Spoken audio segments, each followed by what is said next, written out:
we have Adam, and we're gonna devote a whole episode to the mad scientist. Hence our sweet lab coats. So you're gonna show us how you make that board?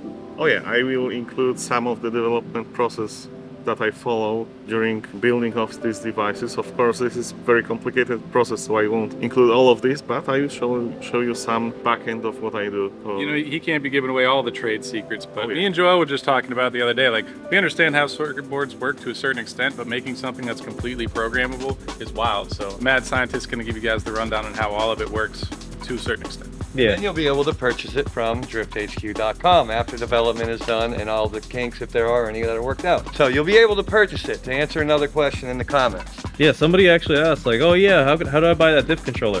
Well, he's making it right now, this video. Oh yeah. It does not exist. This board was not there. That's a prototype. So in 6 months, they will have a running version of this. Oh, sooner than that, okay.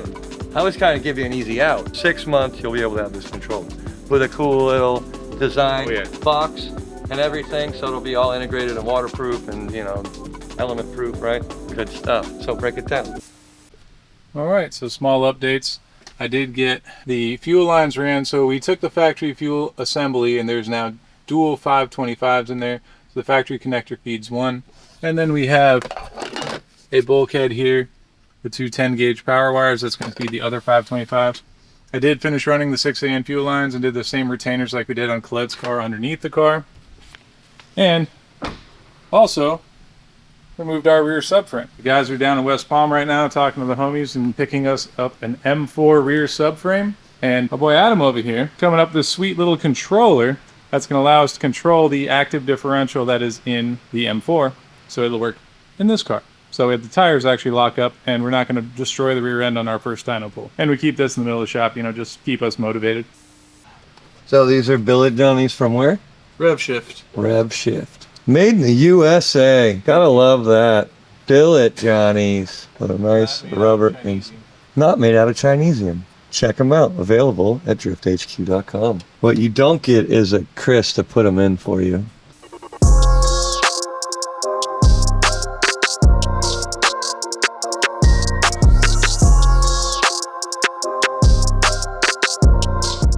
You're changing values? Yes. Do it again. Let's see. Hit. Do it. Oh, stop at 3,000. Come on, 3,000. Give me 3,000. Yeah. Bro, you did it. You're in the car. Yeah, that's one thing to do. One thing. We need to do You a got whole lot RPM. more. How many more? Oh, I don't know. We have the temperature gauge, we have the speed, we have the fuel probably, some indicators on the dashboard, so a whole lot more. Alright, so this wouldn't be a BMW unless... There we go. Maximum functionality. The BMW needs to reach overheating, at least once. Of course, but it will be 2J, so no overheating, probably. 2JZs just run hot. Yeah, so they will be like standard. So Adam's pretty much just breaking the code of the CAN bus network. He sees little changes whenever he pushes things within the vehicle. The start button, the shifter flappy thing. Heck, maybe even the headlights. Are those CAN bus network stuff? Yes, up from some point BMW started using CAN bus to control the headlights. So what you're saying is you're creating a map for something that no one's done, unless you want to go to Germany and ask them exactly what they do. Someone did it, but those were BMW engineers. Ah, so you're the second guy to decode whatever they came up with. Yes, I'm guessing what they did and trying to mimic that with my code. So you create your own map to figure out what's going to trigger Yes. the 2JZ to turn on. Yes, exactly. Adam, I see you have a harness. Yes, we are fitting the OEM 8HP harness to the engine. We have a couple of plugs that we can get rid of, like some of this probably. So now we're going to look out for what we can remove, what we can change, how we can change on. Yeah, that's an 8HP plug. OEM. Okay. Basically the loom came with a lot of wires that seem to be unnecessary for our build. So we're just going to strip down everything, choose which wires we really need, and then reloom it, saving some weight and making it look nicer for our build.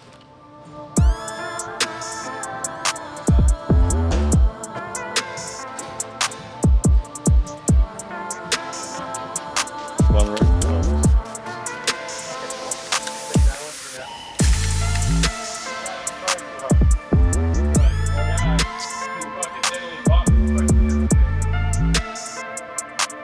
Professional wire player. He's like, I'm ready. I bet you are. And just like that, you have a whole M subframe and a F chassis now. Yeah, that was surprisingly uneventful. Yeah, it just went in. 4 bolts. Still gotta tighten them up real good, like, but You had an event, you broke one bolt, so... What? They broke one bolt here. Well, so no, yeah, they- well, it has nothing yeah. to do with putting the subframe. Yeah, no, subframe went in. Diff is a whole other story of Adam. Oh yeah, I know. What are you doing? Why are you wearing gloves? Huh? What are you doing? I'm cleaning the area that I had to spray with WD-40 because someone put the wiring outside and it rained all day yesterday. Bro, we picked it up in the rain. Conductor, right? Yeah, I know, but I don't want this to be a good conductor. I want to displace water. Okay. So it doesn't corrode the terminals when we put power to it. Yep, now this is how you open the trunk. You get one Omar. Yo, he's all the way in there. Alright, Omar. Za! Thanks, Omar. Appreciate you. Yes! So we are under the impression that this trunk is the most secure place in the whole F30. There's a hole right underneath this fuse box. There you go. Yeah, but there is a heat shield over there as well. I think I was touching this stuff, You were. so we have to go. Now we're gonna find a hole to stick the nice differential controller through. This will be the box section. Alright, Adam, did you and your gloves find a hole? Oh yeah, we found the 2 big holes that we can pull the wire through. So one hole is here. Uh-huh. There is a box section that goes under here, Mhm. and we managed to fish the welding rod with Chris. Hi, Chris. Where's the welding rod? Oh, nice. That looks like... We're gonna tie our harness. It's laying somewhere over here, this guy. There The they bottom go. of that. And then Adam's gonna pull it through.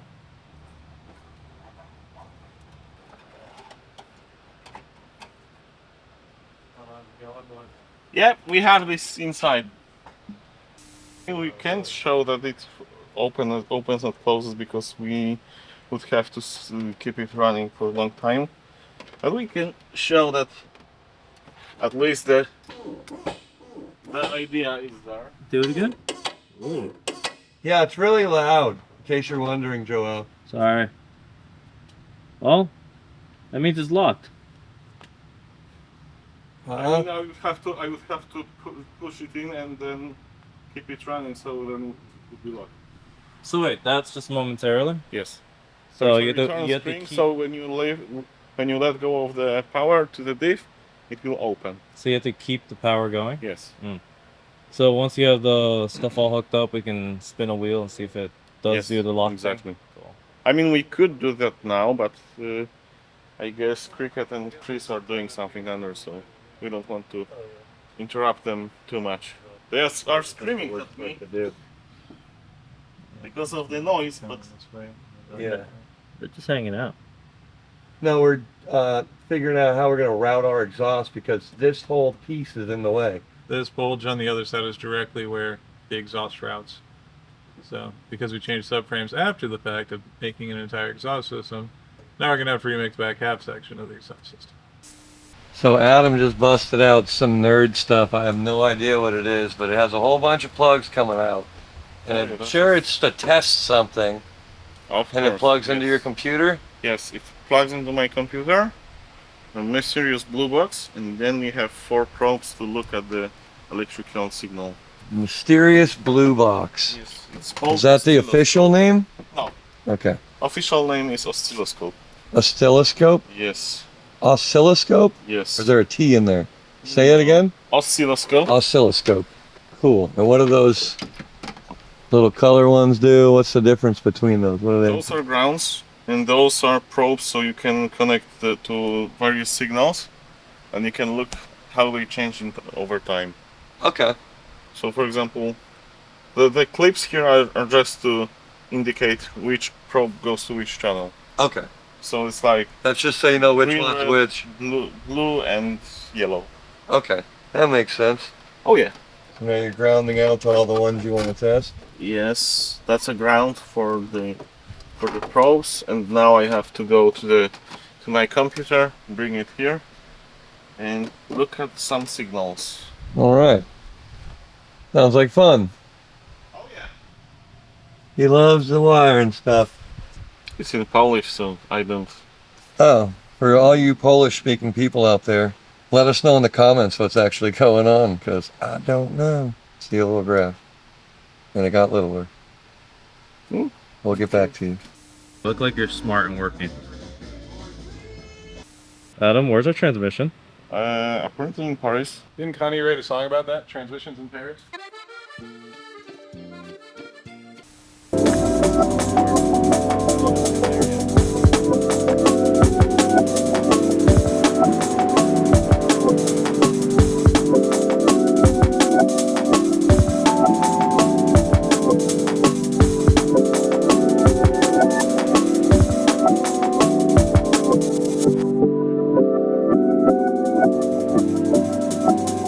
I checked the CAN bus between GCU and this device was unterminated, so I had to add 120 ohm resistor between the two pads that are actually responsible for CAN high and CAN low. So that's what the really tiny thing is. Yes. Like, really trying to show how small the component was that you just put on there. Just for size comparison. Size comparison, yeah.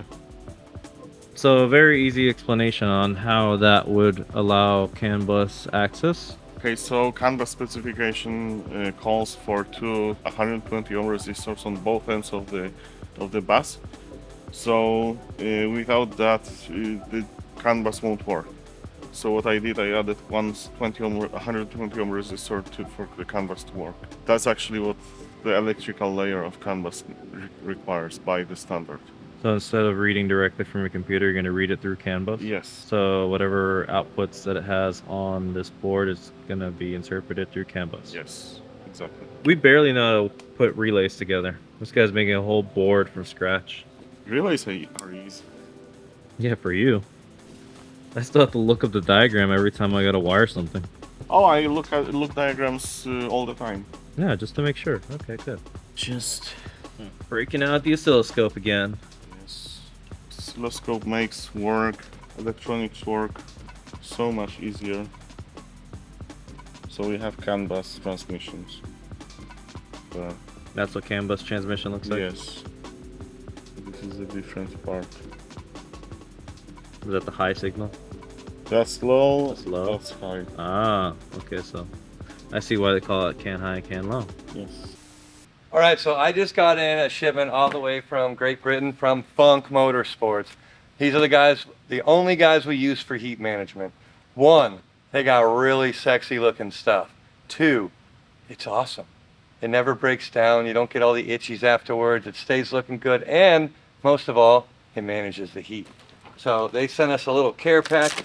I told them what I was building on here, so let's see what they sent us. Ooh! A t-shirt. That's a large, so that one was for Chris. Is it flame resistant? No, definitely not, but it looks very soft, so. And then for me, I told him I lost my hat going down the highway. I stuck my head out my window and the hat went bye-bye. So now I got another one. I'm really excited about putting it on right now. All right. So as you guys know, we did full black and then polished for this car. So I don't know if I'm going to use that yet, but I got the black carbon turbo blanket as well as the black carbon wastegates, blankets for those. And then they sent me a whole care package of a bunch of other cool stuff. Like you can wrap your hoses with this heat management stuff. It's got Velcro on it so to keep the heat away from it. They sent me a bunch of different sizes for it that are sleeves. So we're not using gold on this, but we are using black. So we have more heat sleeving that's in black. A bunch of different sizes for it. So anything you guys need for heat sleeving, heat management, Funk is the guys to go to. It's awesome. Look at all this good stuff. No, but they sent you this. You got me beat. You got a Funk t-shirt. For the large? It's a large. It is the large. Bonk. I specifically asked, I told them that they were sending me a t-shirt and Chris wanted one. Chris actually got his and I didn't get mine.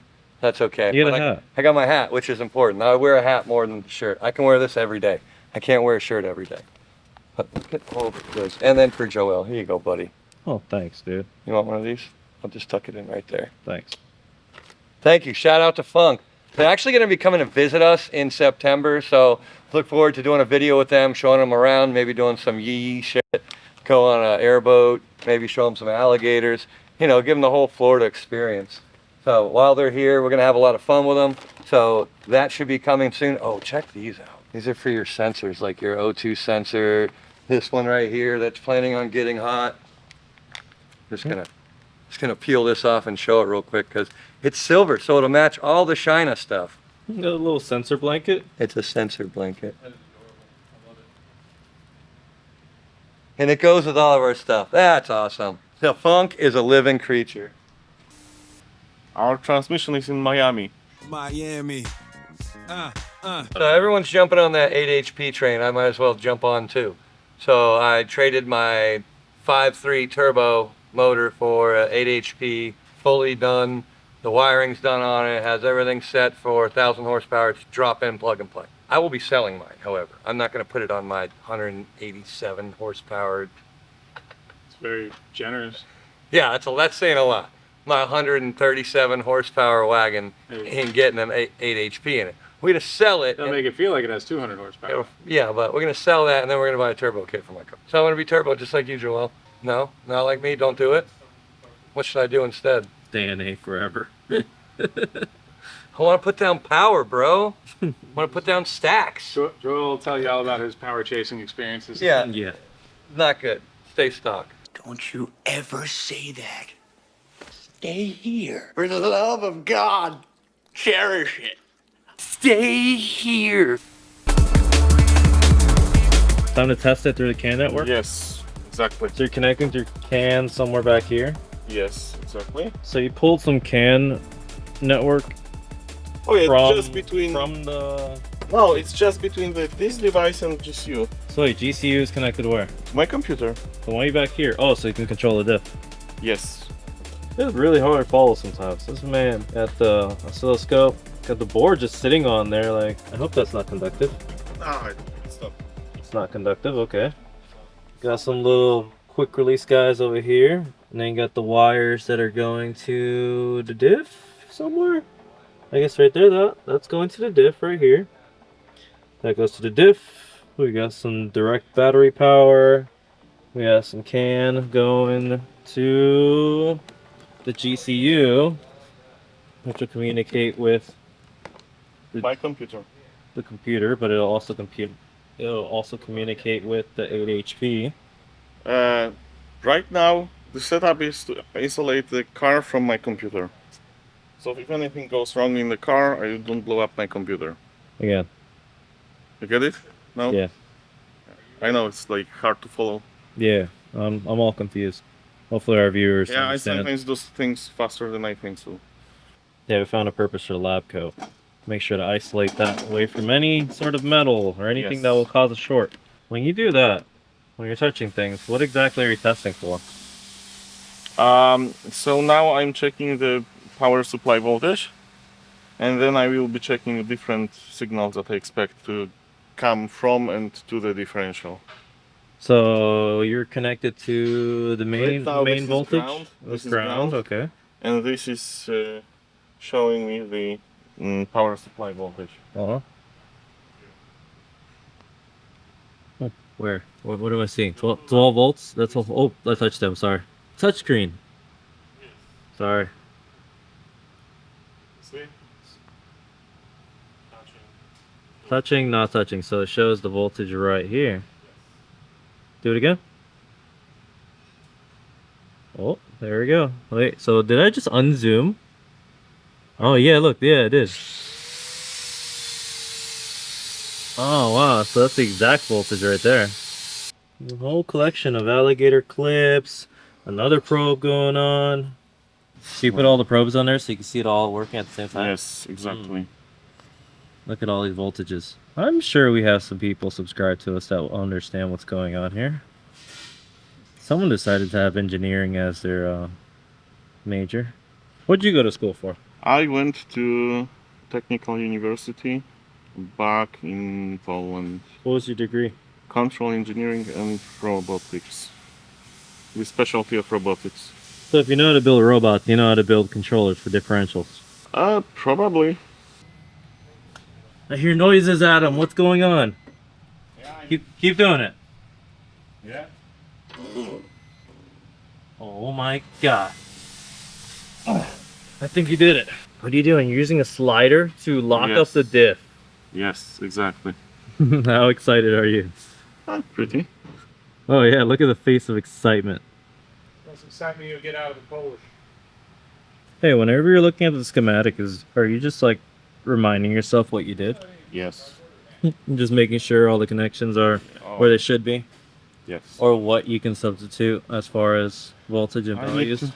Yeah, you need to remind yourself because you never remember all of this. And there's like a lot of stuff that's going on. So you basically have to go look at the schematic, look what's happening in the And then system. input whatever data you want it to do? Oh yeah. Still no idea what's going on. The diff moves now, that's all I yeah. know. Just wanted to provide a disclaimer for the people. I'm literally just seeing whatever Adam's doing and trying to interpret it in a way that kind of makes sense. It probably doesn't make sense to you guys, but it makes sense to me, and I'm trying to pass on some sort of interpretation. But there's a whole lot of code here. No idea what it means. I don't even know if I can show it because it might be top secret because somebody might know what it means. Right, Adam? You're able to control the diff. No. Manually, yes. I need to create a code that will allow me to tell where the diff, how much the diff is engaged or disengaged, and then I need to automate this further. So you have some information already on Yes. whatever comes out of the I diff have motor the itself? signals from the diagnostics. I have the signal from temperature sensors. You have two temperature sensors. One is for motor, one is for diff itself.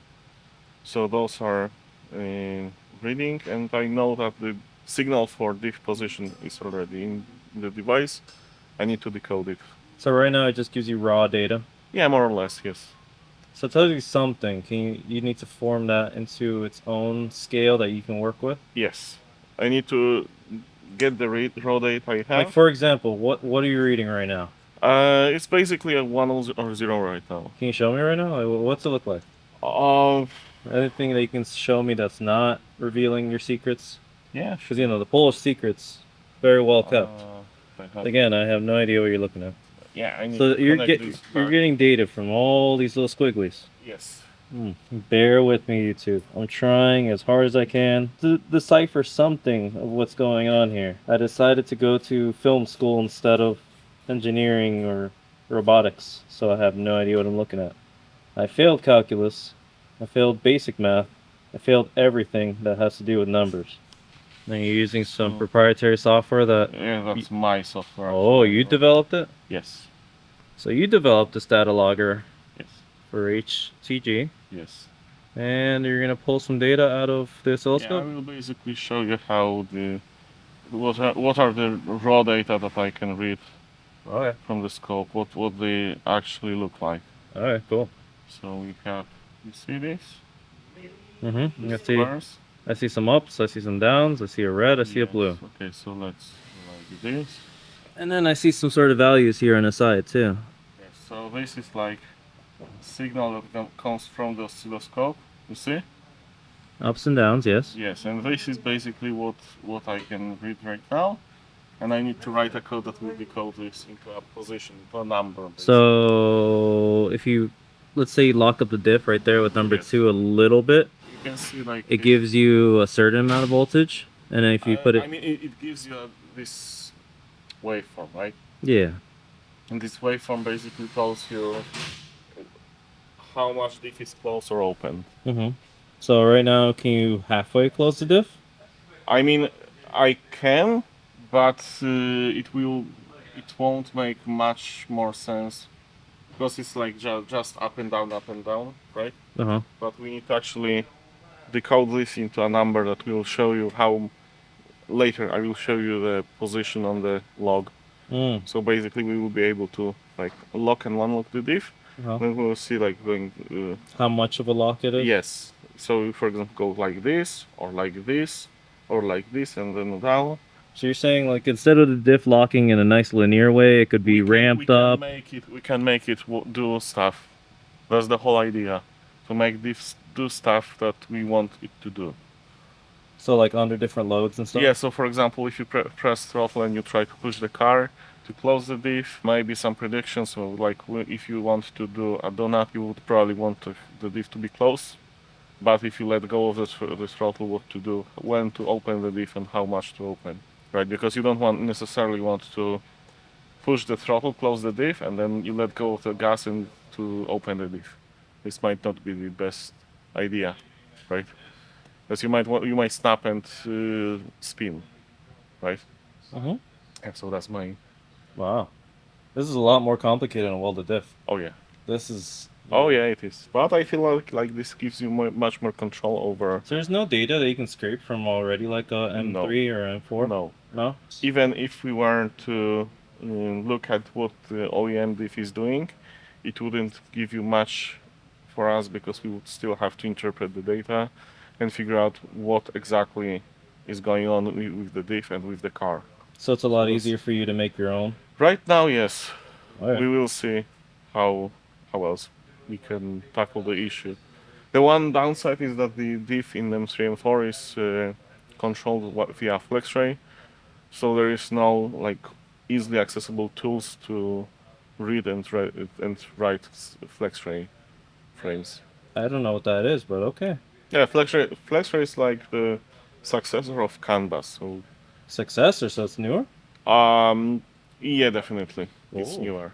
It's newer, it is supposed to be faster, but the whole idea of FlexRay and CAN bus is kind of different. Okay, cool. Well, I guess when this video comes out, people will have more questions. Oh, probably. Yeah. We I, can I have a bunch of questions, but we can make this all into we a can whole hour always video. we can always try to do like Skype or like FaceTime and do a quick Q&A. Yeah, that's video. true. After the fact. Yeah, probably. Yeah, but for now, this is what you get. My questions on what the hell's going on. Thanks, Adam. All right, so you got to see Adam nerd out over there on the F30, doing all sorts of stuff, making that rear diff do magic. So in the next episode, you're gonna get to watch us put a rear mount radiator into here.